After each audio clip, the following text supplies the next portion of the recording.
Hello, making a clay video with my papa dog together. Yes, papa dog and I together forever. That is how it works. With flesh-colored clay and flesh-colored fingernails. Looks good.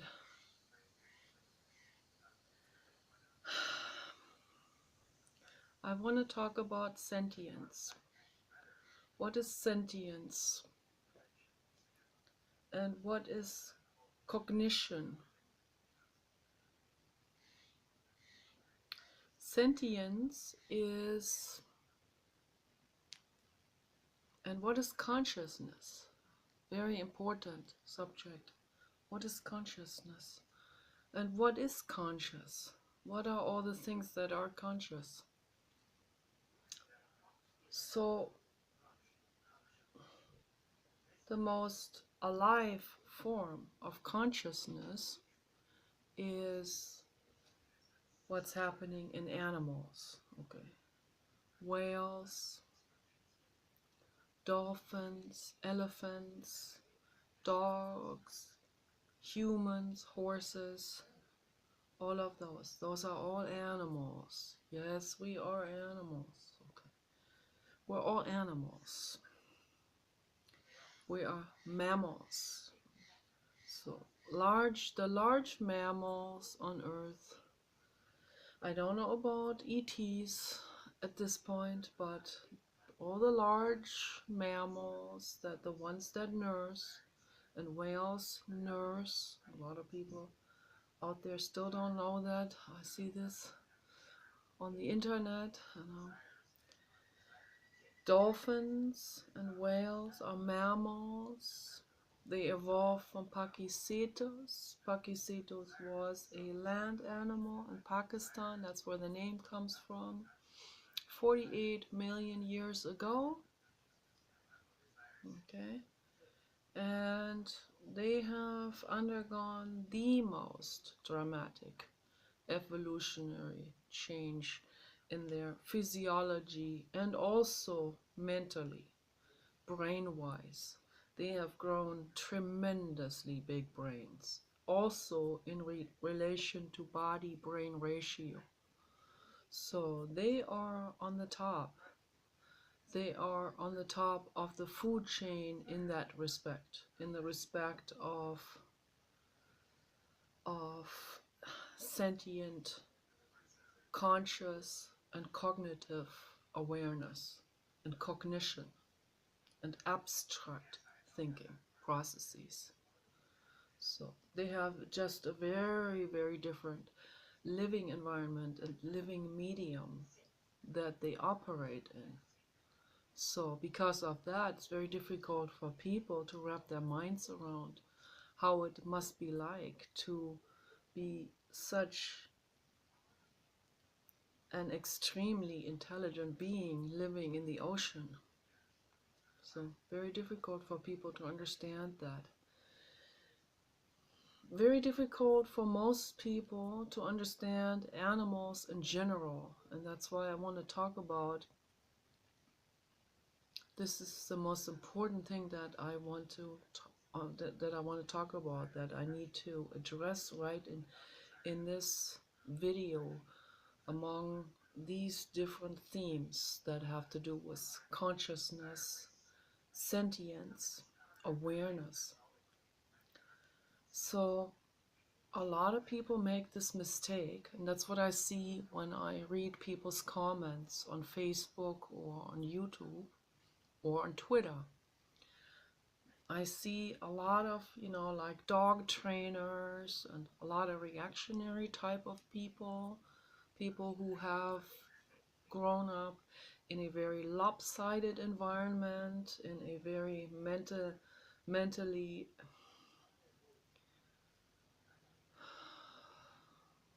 I don't know how to express this, but in sort of like a mental enclave, where they did not have much of an interaction with other people and with other thought schools. they are pretty much coming from the reactionary thought school, and the very libertarian, or even more so the real right-wing Republican conservative type of thought schools, and they have rejected science. And because of this, and this is a valid criticism, I'm not putting anyone down. I want you to wake up to the reality of this and to look at the problems, and then you have the chance to correct it, because it is absolutely vital to correct it and push the ego out of your way. You don't need the ego when it comes to learning, correcting problems, and making it better, and treating other living beings better in the process. Okay, so that's what I'm aiming for, not hurting or pushing or driving against someone's ego. But it happens in the process, obviously, because truth hurts like garlic.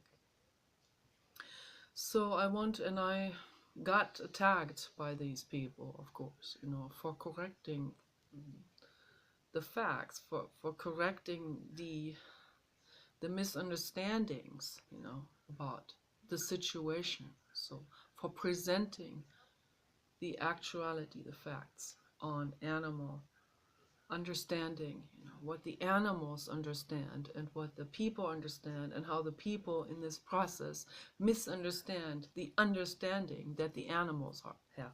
Okay, so this is what's happening, and it is terrible how people take offense, because it challenges their old status quo of knowledge that they have, that is lopsided.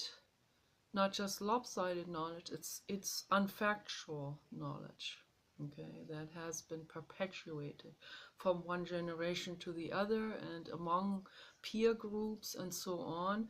And this all because they have just rejected and refused to listen to anyone that is outside of their enclave, of their mind enclave, outside of their religion, outside of their peer group. So they are very regimented in this way, and that causes them, that's very unfortunate, because it causes them to stagnate cognitively and educationally. And it's a tragedy when that happens. And I see this with horror when I read people's comments. So this is very beautiful. Love it. So I need people to understand, this is very, very important. Need people to understand dogs better. There are these dog trainers and reactionary ladies and men, and they think, and they will say something really, really, really, really off and so wrong, so unfactual. They'll say something like, my dog did this or that, and then they did this or that to, as a correctional, as that's what they use, what's really is they're punishing their dogs for something dog doesn't even know, doesn't have no clue what's going on. The dogs just has to, and then the lady will say, he knows. He knows, and he better not do this again, and all of this. So, and then I see this with horror, because, and also in YouTube videos, people who have a whole compilation of videos and clips, and then they make fun of their animals even, and they think this is funny, dogs being punished, or dogs having the guilty look on their faces. That's not a guilty look. That's not, they're not aware of having done something wrong. Okay, first of all, they didn't do anything wrong. They don't know that they did anything wrong. Oh, the guilty look is, this is an expression of fear. They have fear. They are worried They see your facial expression, they read your body language, they even smell the different chemistry that your body releases in a different mental state, in a state of anger. You have pheromones that radiate out. The dogs pick up on that right away. Dogs live in 3D smell worlds. So for them, they have an extremely heightened sensory for in the olfactory system, much more elaborate than in humans. We only have a fraction of that. So they smell their way through life, basically, which saves their lives. That's how they evolve. They smell a bear from many miles away. They can smell whether the bear is angry or not. It's a lifesaver. It was a necessity. The ones who had that survived. Okay, that's why they have this extremely heightened sensory perception of smell and olfactory system.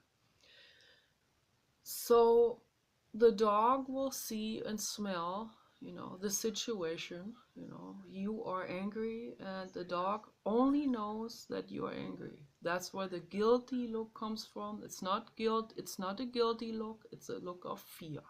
They are afraid. They remember, oh, you've been like this before. And you did this then in that same instance, and now it's just a knee-jerk reaction of fear and self-protection, to duck themselves away under the table or sit there and have that worried look on their faces. And people make fun of that and think this is funny. The dog knows, yeah, she knows, or he knows, yeah, they know what they did. No, they did not.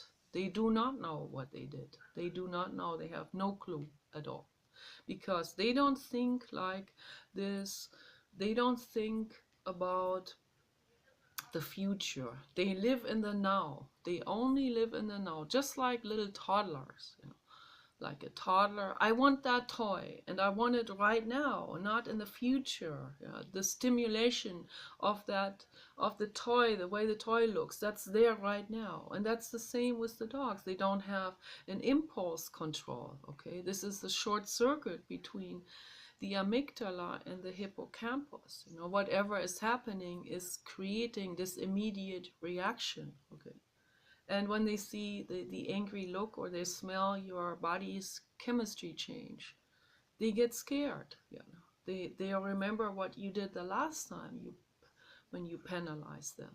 Okay, so they link this up, and that is what people interpret as guilty look, but it's not guilty. They're not aware of having done something wrong.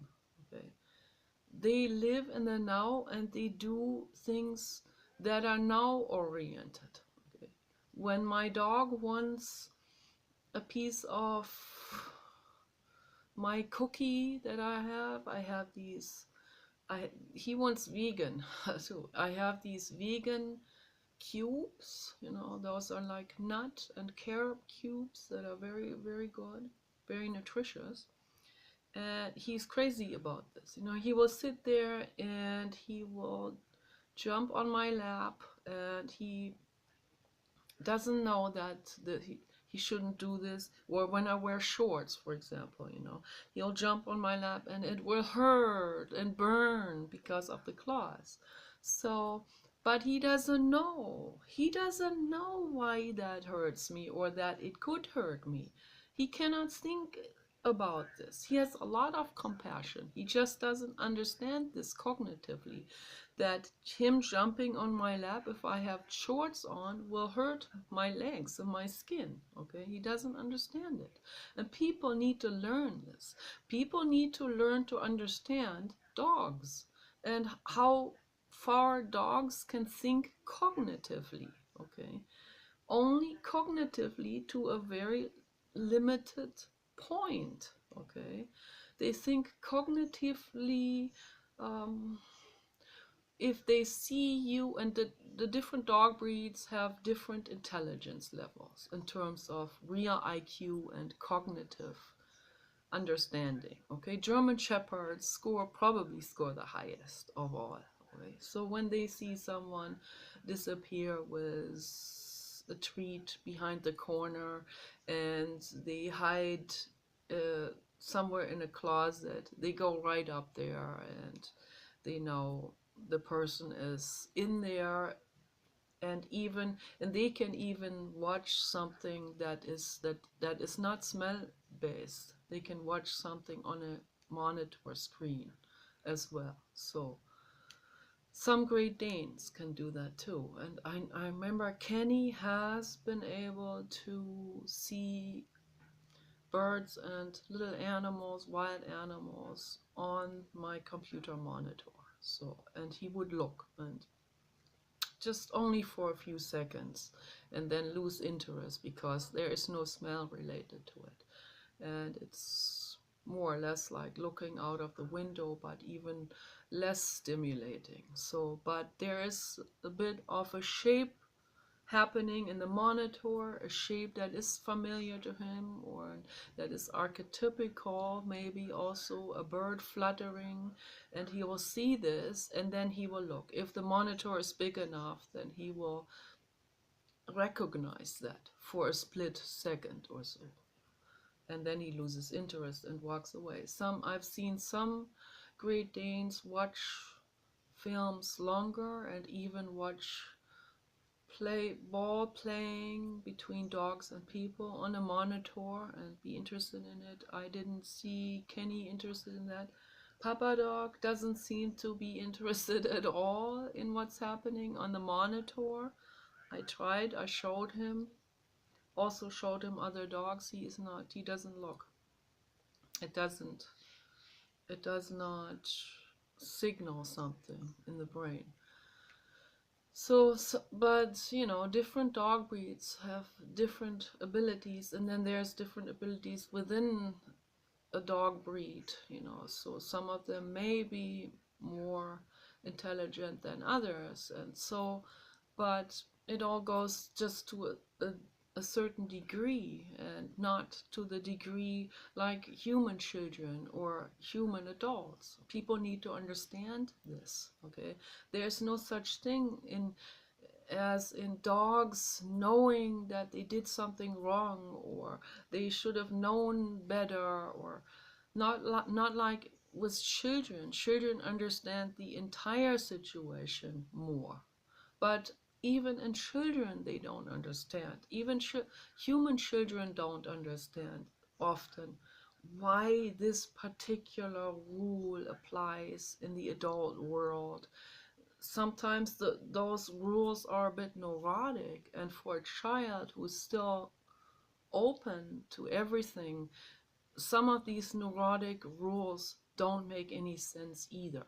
Okay, so, and that's yet another subject to discuss, but there are many subjects that will sprout out of this subject. But in regards to animals, animal understanding, dog understanding, I think this is very important, that people don't read reactionary people's dog training books anymore. A dog training book that is based on penalty and stuff like this, and punishment and crate training and all of these horrible things, or when they tell people not to put a dog into the bed or on the couch. That's reactionary old school dog training books. Stay away from that, okay? So I'm making a video. I'm sorry. Oh, God.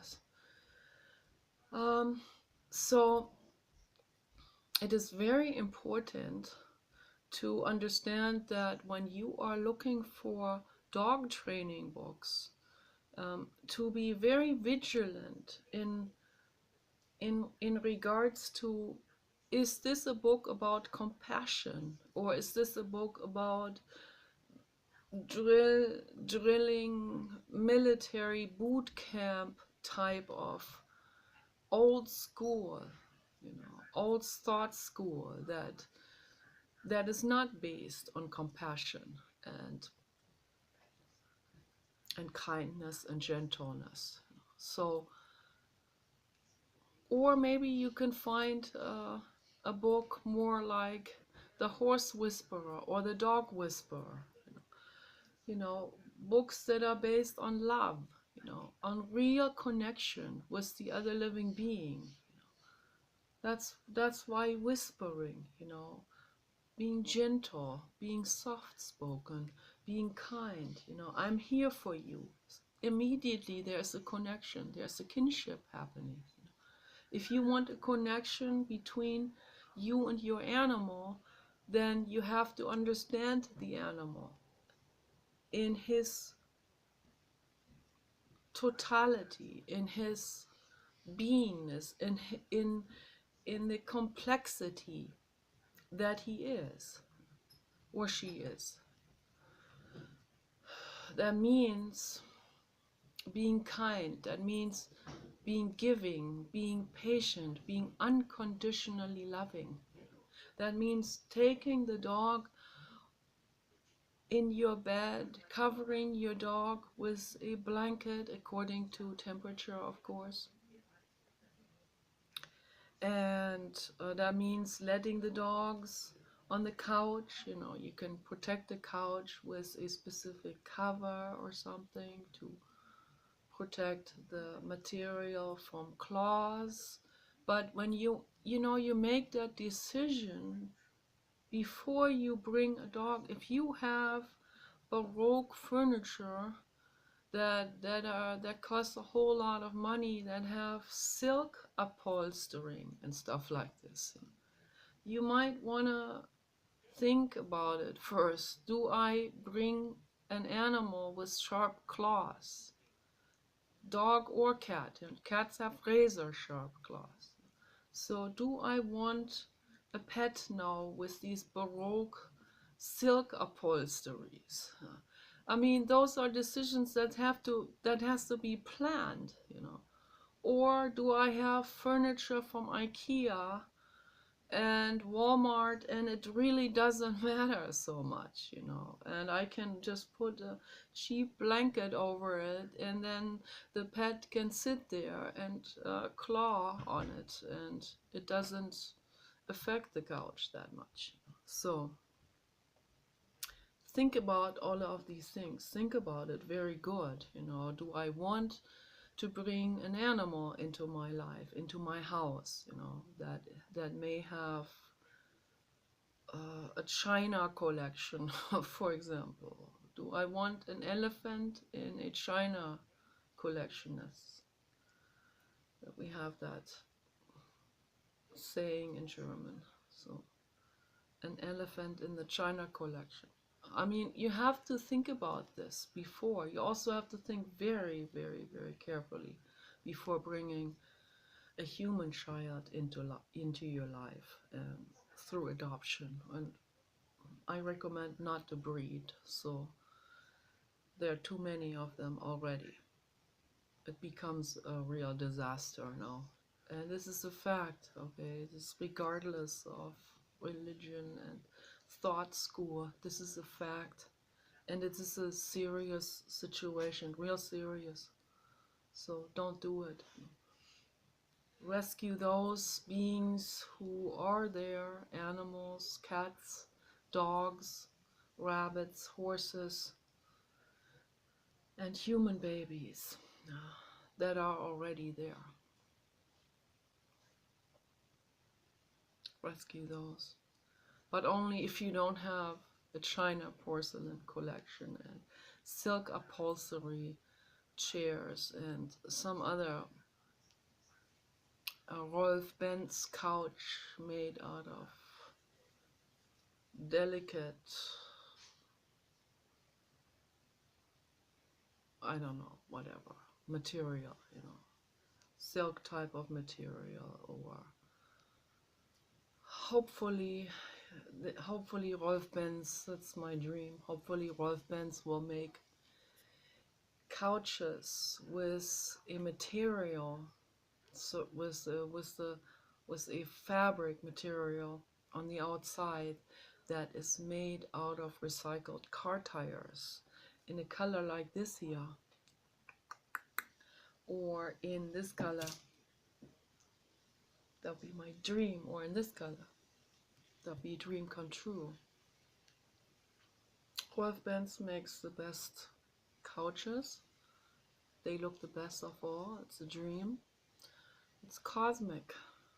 Very expensive, but they can make couches out of recycled car tires, and they can make a very, very thick, like 2 3 millimeter thick synthetic skin for the couches, and one that is really soft, softer than leather, but made out of recycled car tires. Okay, they get all these old, worn out car tires into good use instead of putting them into landfills.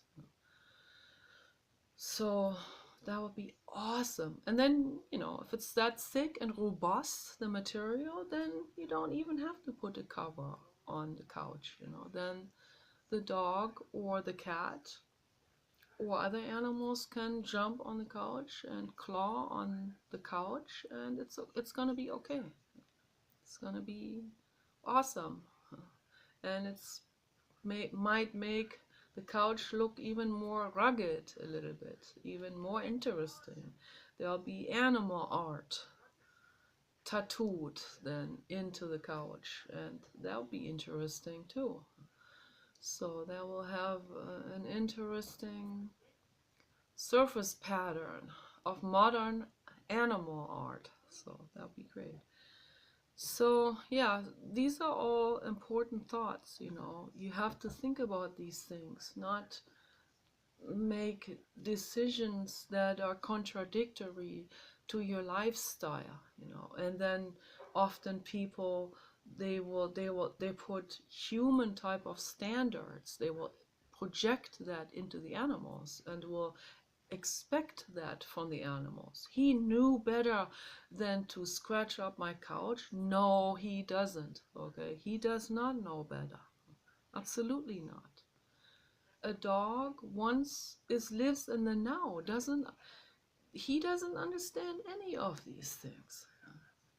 Whether that couch will have a scratch or whether his toenails scratch my skin. He doesn't understand that cognitively. He sees the cookie in my hand and he thinks, I want the cookie now. That is what I want, right, Papa? Yes, I want the cookie now and not later. Now I see the cookie now, and that's what I want now. It's all now happening. While people, they think about all these things. What is he gonna think, and what are they gonna do if I do this, and what's gonna happen to me in the future if I make this decision or this or that or that. The animals don't think into the future like this, and people need to learn to understand that. That is very, very important. That's infinitely important that they learn to understand that you learn to understand your animals so that you can establish a trusting, wonderful, and relaxed relationship so that your animal feels safe and relaxed with you, and that also, immediately has a positive effect on his coat and his health and his shiny coat, and appetite is good, and cold wet nose and energy has an immediate effect. When the dog feels safe, his health will be good. You don't need to go to the veterinarian with your animal. If you give love, that's the most important thing to do for your animals, to give love and protection and 100% safety of mind, so that the animal does not have to be worried, does not have to have this what you call guilty look. It's just fear. That's all it is. So there has to be no stress in that animal system. So When there's stress in the brain and in the body, but when the brain is in fear, the brain, the entire vegetative nervous system, it will release certain hormones like adrenaline, and that is not beneficial for the health of all of your animals. So, and children too, human children as well. Very important, very important to think about these things.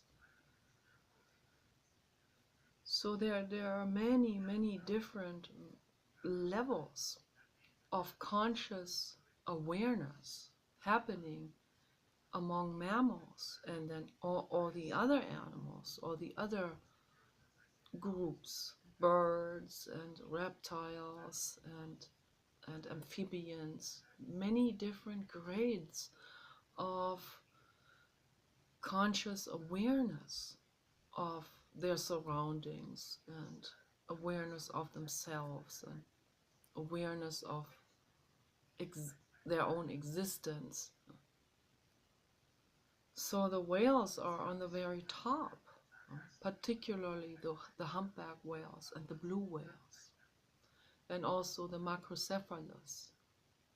So, and some other whale species and dolphin species. Okay, so they are definitely on the very top, above humans. It's very important that people know this. Well, this has been scientifically proven, and there are some great researchers who are working with dolphins and also in whales and observing them in the wild, hopefully in the wild, hopefully not in some kind of amusement park. Because the animals in amusement parks, they suffer. The whale, putting a whale into an amusement park is an atrocity. It's horror, absolute horror to do this. This comes out of complete lack of understanding of the magnitude of conscious awareness in the whales and dolphins, the conscious awareness level that they have, the complexity of their brains and bodies. So we think we are some evolved species. No, they're much more evolved, much more evolved, much more sentient.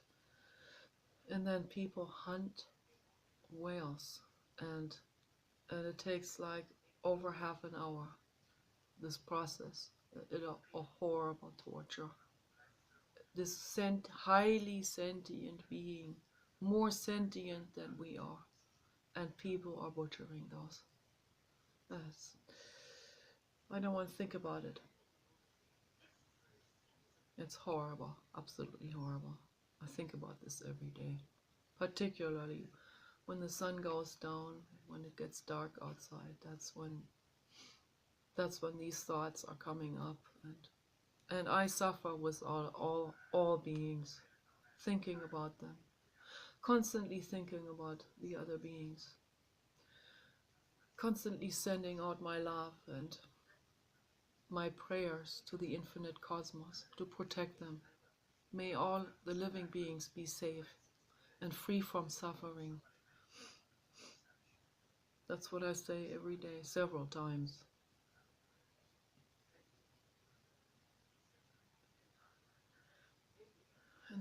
And sentience and awareness and feeling, first of all, goes throughout all mammals. Okay,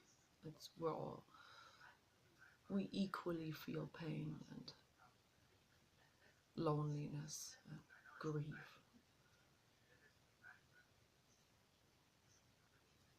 Rats too. Rats grieve over a dead baby too. A dolphin recently was seen. Was it a dolphin or a whale? I don't know. I think it was it was an orca mother carrying her dead baby on her back for a long time. That's grief.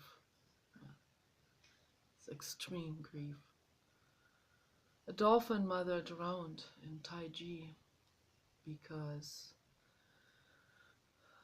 of grief over her daughter being torn away from her, her baby daughter, put into a small pool in Taiji. It's an atrocity what's happening in Taiji. I want people to write letters to Shinzo Abe. Write letters. Please write your own letter. Free Shujo, the albino dolphin girl, and all of her friends, all the other dolphins kept in captivity. It doesn't hurt to write the letter. You can at least, it might not do anything, but I wrote several letters already, including my petition for Shujo. I had some signatures on it. I had like 300 or 400 or something. It helps. Every signature helps, you know. Every letter helps. Every letter helps to show that there is a concern in people, that they're concerned, that they're worried about the dolphins and animals in general. So it really helps. Do it. It creates an energy also. The more people who care, the more this energy of love will accumulate.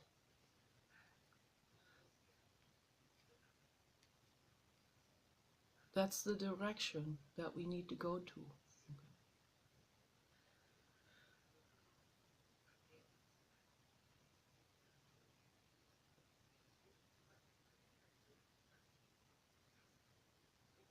And energy goes into metaphysics, and all goes into metaphysics, of course. We call it meta, beyond. But it's only beyond our horizon. That's all it is. It's not really meta, because it's all there. It's always there anyway.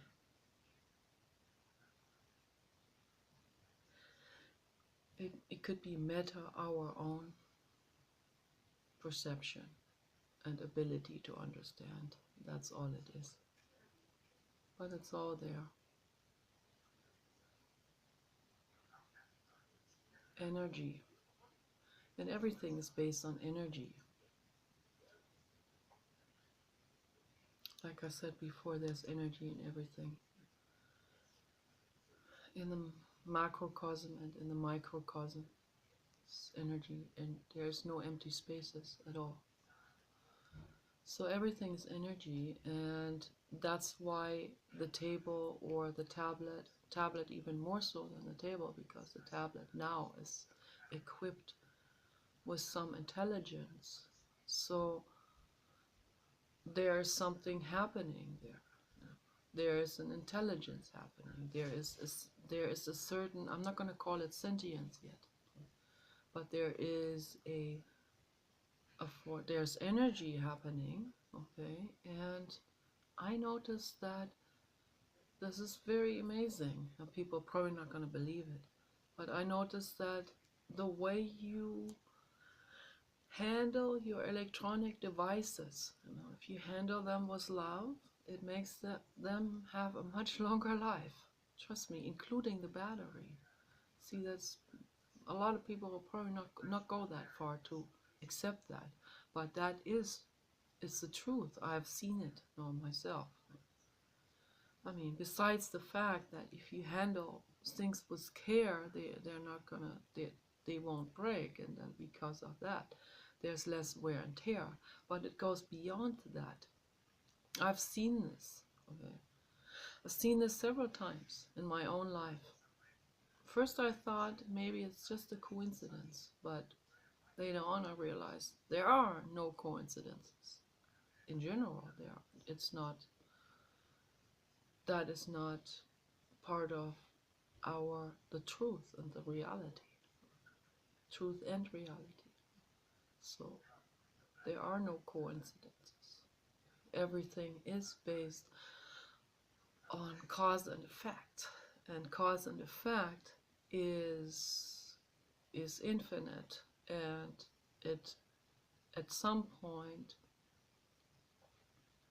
phases out of our perception, and then we call it random, but it's still not random. So there's no such thing as randomness. I mean, we can create a specific randomness, approximation or something. We can create some things that appear more random to us than other things. We can have random machines, dice throwing machines that appear random.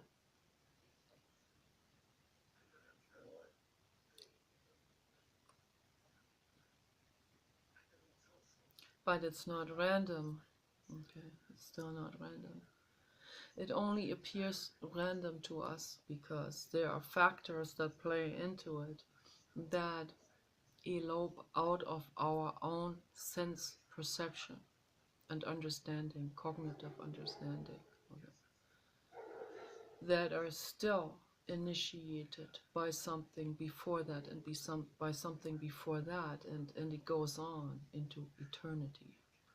Everything that is happening here has been initiated by a domino board that falls onto another domino board. So it's a chain reaction of things. Some people call it the deterministic universe because of that.